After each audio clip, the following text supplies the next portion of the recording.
In terms of the weekend itself, Bryson DeChambeau taking the U.S. Open, and then we saw what happened in week 2 of the NFL. And to discuss all of that is our compadre and my longtime friend from ESPN back in the day, now NBC Sports, Mike Tirico. How are you, Mike? Hi, Mr. Rich. How we doing, bud? I'm well. So did you wing it up from Wingfoot or hightail it to Connecticut for Sunday night? Is that what your Sunday was all about, Mike? I did. I guess that would be a never before done and never to be done again, you would think, because the NFL season and the U.S. Open aren't usually in the same week. So I was hosting and in the booth for Thursday, Friday, then hosting on NBC on Saturday and Sunday. So we got on the air at noon. So did that for 4 hours. Then right after the leaders went through the par 3 10th, I hopped in a car, about 35 minutes up to the studio. It was pretty cool. We had that setup where we watch all 9 games, and it was 10 yesterday, in the early window in our screening room in Connecticut at our studio when we're doing football night with Tony Dungy and Chris Sims and Rodney Harrison and our whole production group. We actually got a feed of that into my booth at the golf. Fantastic. So we had the U.S. Open on. We were hosting, and I was watching the 9 of the 1 o'clock games. It was a overload afternoon, but it was great. And then went up there, did the football night show, and then did halftime with Tony. So it was a fun, exhausting, but one of those once in a lifetime days. Yeah, I guess cool. You get to host a major and Sunday night football pregame and halftime all in about 8 hours. That's amazing. And I guess to put it all together, Greg Zuerlein's onside kick read like one of those putts where you just have to hit it 10 feet and let the break take it the rest of the way. It sort of looked like exactly like that. Collinsworth said that. Chris Collinsworth, I have to specify which one now. Yes, Chris said that during the game, that it was like a Wingfoot putt. It just kept turning and turning and turning. It was a pretty neat deal. It was just so strange. It's funny because we were talking about how the onside kicks were able to get recovered anymore, and the reigning king of the onside kicks right now, Younghoe Ko, was on the opposite sideline because he got 2 in one game that we did last year on Thanksgiving with Atlanta. And so we were joking in our screening room last week, like, well, they got Younghoe Ko, they'll recover an onside kick, and they did.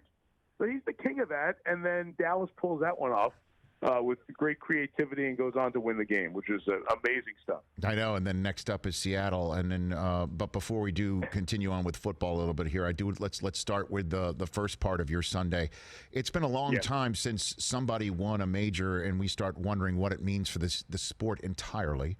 I mean, like Tiger might be the last one that where you're wondering, like, what does it mean the way that he plays for everything and everyone else? Is that too much to say about what Bryson DeChambeau did this weekend, or accurate, Mike? No, it shakes the foundation of it to have self-examination. Now, let's be candid. Cameron Champ hits it a long way. Matthew Wolff hits it a long way. Still the best guys in the world, like John Rahm and Dustin Johnson and Justin Thomas, all hit it a really long way, and so does Rory McIlroy. But Bryson has gone about this in a very unique and calculated way that I think, Rich, will have at least an examination of how people go about getting themselves to the top of the sport. So Bryson, if you look back, and we showed the video of him winning the U.S. Amateur 5 years ago, his body's completely different. He has bulked up. He put on weight before the pandemic and after. He put on muscle. He's a physics major from SMU. And, Rich, he's gone about this in a very scientific way. And his feeling is that I'm just going to hit as far as anybody. I'm just going to keep hitting it farther and farther and farther and take it out to the max length of driver is his next goal. Take it out to a 48-inch length driver, figure out how it can come up with a swing that is repeatable, and just hit it as far down as possible and hit a wedge onto the green. Most folks thought it wouldn't work. It worked. He was the only guy under par by a wide margin at the U.S. Open. So this will definitely have folks thinking about golf course design, approach to golf course. Does the ball go too far? Should I just bulk up and hit it as far as I can? All of those things will be seriously examined by the people in the sport in various levels. Yeah, I mean, but you still got to put it in the cup, right? I mean, you still got to hit it in the right spot and put it in the cup and get it done. Rich, there's a part B to hitting it as far as anybody else, okay? The part B is with Bryson, all of his clubs are one length. All the shafts are 6-iron length, all the irons at least. So his feeling is that he just turns himself into almost a human breathing machine, where it's the same swing with the same length club, but the loft of the club is obviously different as you go down through the different irons, and he feels like it becomes more repeatable because it's that one thing. When he putts, he looks very uncomfortable when he's putting, but you'll see he will like really fidget with the line on the ball. He gets it on the right line, and he just feels like he hits it back a certain distance and forward a certain difference with his backswing and his through swing on his putting. He's the guy who, when it became legal to keep the flag in the hole, he doesn't do it on some downhill putts because there's a different weight of the pin itself at the Masters and what the U.S. Open uses and the PGA Tour. So, like, he's factored in everything of everything of everything of everything. And he's turned it into a science experiment, which still requires physical execution. Right. And he does it. And, some will look, and I candidly, a few years ago, I was like, oh, this is a little too much. I think a lot of us, and I got changed in mind talking to him at length over the last year or so, a lot of us are starting to open our eyes and say maybe this is the best way to go. So good for him for changing the game and giving people something to think about and look at. Before we move on from this, I mean, one of the comments from Roger Maltby over the weekend, I have it right here in front of it because it really leapt out at me when I heard it, and he said it during the broadcast. Right. He said, quote, "Every part of me wants to not like this, that you just reduce the game to power and the fairway becomes less important, especially at the U.S. Open. That's just not the way it's been done. But this is impressive, and he's convincing me that he's not wrong in the way that he's assessed how to play the game now." So I ask you, Mike, what are they thinking, do you think, at Augusta after watching that? What do you think's going on right now? That will be fascinating. As you said, you still got to chip it, putt it, put the ball in the hole, and he did out of the thick rough. There's almost no rough, nothing even close to the U.S. Open at Augusta. So the question is, will he be able to handle the greens? Usually if you handle the greens at Wingfoot West, it gives you a chance to be in that same position at Augusta.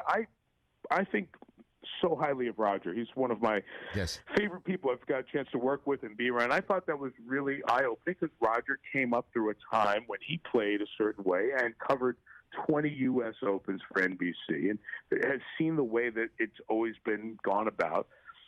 But golf has often been resistant to change, and to open your eyes and see that maybe, even if this isn't the way I think it should be done, it is the way it can be done, is refreshing.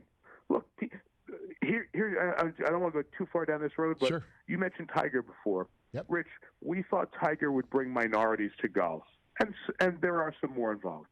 What Tiger really did was he brought great athletes to golf. Like, it became cool to be Dustin Johnson, who's kind of like NBA, NBA type body, right? And 6'3", or a pitcher or a first baseman or something like that. And Dustin Johnson's a golfer, and so is Brooks Koepka, and so are all these guys who are really, really terrific athletes. Tiger made golf really cool, and I think that's the longer impact: the physical conditioning, the weight training, the athleticism, the Nike golf is cool, all that. So I think that's what Tiger's impact on the next generation of golfers was. And now Bryson DeChambeau is just taking that to, hey, let's go hit it far. Go hit it as far as you. And who doesn't like to get up on the tee and just hit as hard as you can and see how far you can hit it? The difference is you still got to get it in the hole. Like you do. You do. And figured out a way to do both. I know. I mean, trust me. If all I had to do is go hit the weight room and learn how to get that green wedge in Trivial Pursuit, like I never could. Like, could I slice some strokes off my game? I still have to execute. You know what I mean? You still got to swing and you still got to get in the hole. So what would you do? So I was thinking about that today. Yes. I mean, what would you do? So could you, if you don't want to make it just a who can drive it farther contest, here's what you could do. Yes. Leave the bunkers where they are. So bunkers are 300, 310. You got to fly it over or stay short of them. When it gets past 310, the fairway gets more narrow. That's fine.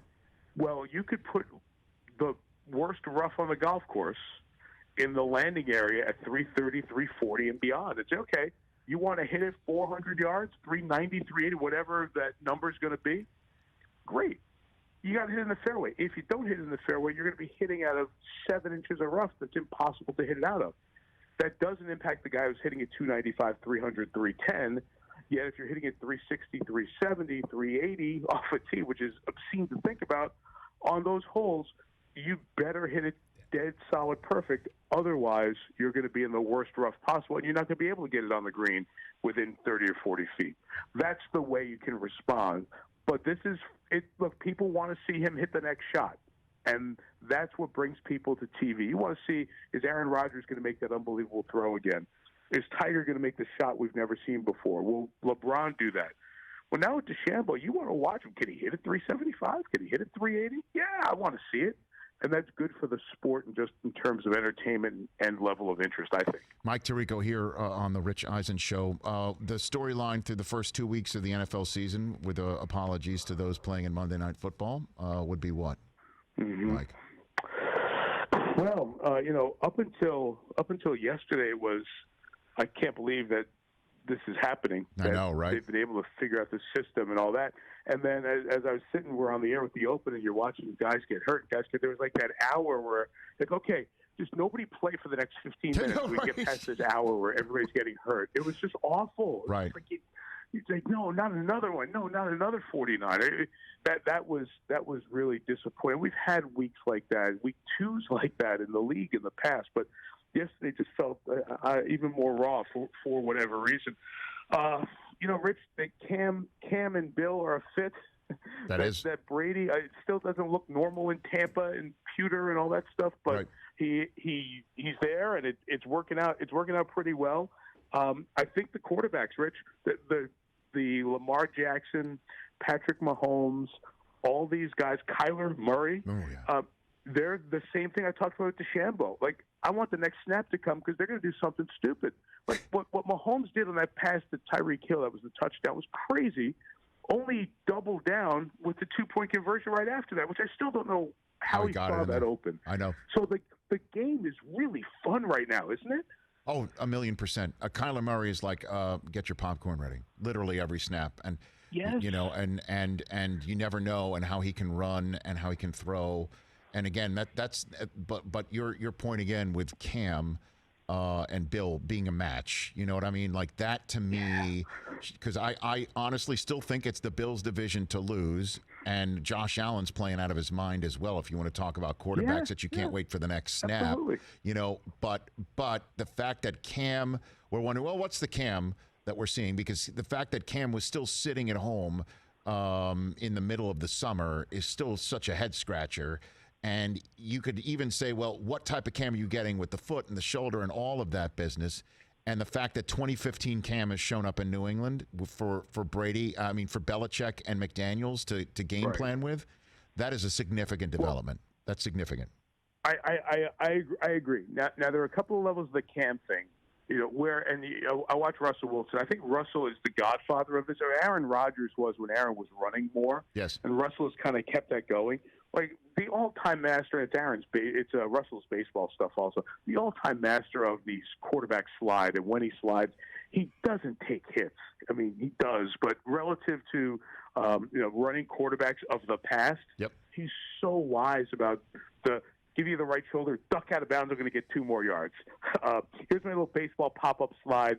I'm not going to take a hit here. And the new guys do that. Kyler does that. Lamar does that. Those guys, Mahomes, they get that. They do that. They stay healthy. Cam is a big running back, and he takes all those hits. And that just worries me as the season goes on, as he is not 21, but 31. So I think that's his age. Yes, he is. Maybe he's less than that. No, he is. He's 31. I just worry about okay. Then I was right. I just worry about that with Cam. So 2 weeks, I love it. I hope he stays healthy because it's fun ball to watch. It's good. It's different. They'll keep expanding that package as they go through the season. Josh McDaniels and Belichick, what are you going to get? You're going to get everything you didn't get last week. That's what you love about watching them play. Can he keep doing that for an entire season and stay healthy, running that power running game off the left guard, left tackle with the right guard pulling to try to score like he did on the last play last night? I hope he can keep going because just like we were saying with the other deal, it's a blast to watch. It really is. No doubt. And the aforementioned Rodgers is 2-0, visiting New Orleans for next week for Sunday Night Football. Just phenomenal. And then one to kind of put on your radar screen in form of our poll question is Philadelphia at San Francisco. Ask this question of Mike Tirico, a fellow Syracuse Orange. Chris Brockman asking of Mike. Go for it. Yeah, Mike, who's in the most trouble after 2 weeks? Eagles, Falcons, Texans, 49ers. I'm pulling you into the sports talk radio morass, Mike. Most trouble through 2 weeks. Knee-jerk reaction. What do you got for me? Long time, first time. I'll go of the teams you gave me. I'll go Eagles, and I'll tell you why. Okay. The Texans just played the two best teams in the AFC, we think, and they'll play next Monday night, right, with the Ravens and the Chiefs. The 49ers injuries do concern me. In their division, they concern me, but I still think that's a good football team. They will get some of those pieces back as we go through the next stretch here. Who's the other team that you threw in there? We threw the Vikings, we threw 3 0-2, Texans, Vikings, Eagles, and then the Niners at 1-1 because of how significantly they suffered the injury bug yesterday. Now, I'm not saying they're going to repeat as NFC champs. It's going to be hard because I think they're in the best division in the league. No doubt. Because I think every snap of those NFC West games is like great TV. Mm-hmm. But the Vikings worry me. Their offense has not looked good. They've given up a lot of points and a lot of yards in these first couple of games. How much does Kirk Cousins and how much does the totality of that offense miss what Stephon Diggs does? It's like I watched Diggs go for his 8 for 150 something. I watched DeAndre Hopkins targeted 16 times week 1, 8 catches week 2 in Arizona, and go, okay, I know Houston's got a lot of good receivers. They don't have the best or second best receiver in the league anymore. I know Minnesota's got good complementary, but they don't have a difference maker like Stephon Diggs has been for them. So you can't just replace those guys who require the extra attention. So Minnesota's close there, but the Philly thing doesn't feel all that good. The one advantage Philly has, Rich, is the division. Dallas doesn't look like they're a juggernaut. Obviously, without Saquon, Washington will be growing with their team. So you have two teams in the Giants and Washington or Giants and football team, I should say, who don't feel like they're going to come back and be a juggernaut here during the season. So as long as Philly can kind of hold serve with Dallas, you're still going to have a window there in the NFC East. You're the best, Mike. You are the best. Great job, as always, this weekend. I appreciate the phone call. Anything for you. Good to catch up, man. Thanks, Say hi to your crew, and we'll be in touch soon, pal. Right back at you. That's Mike Tirico. Hey, you watched all the way to the end. Thanks for that. Watch more right here.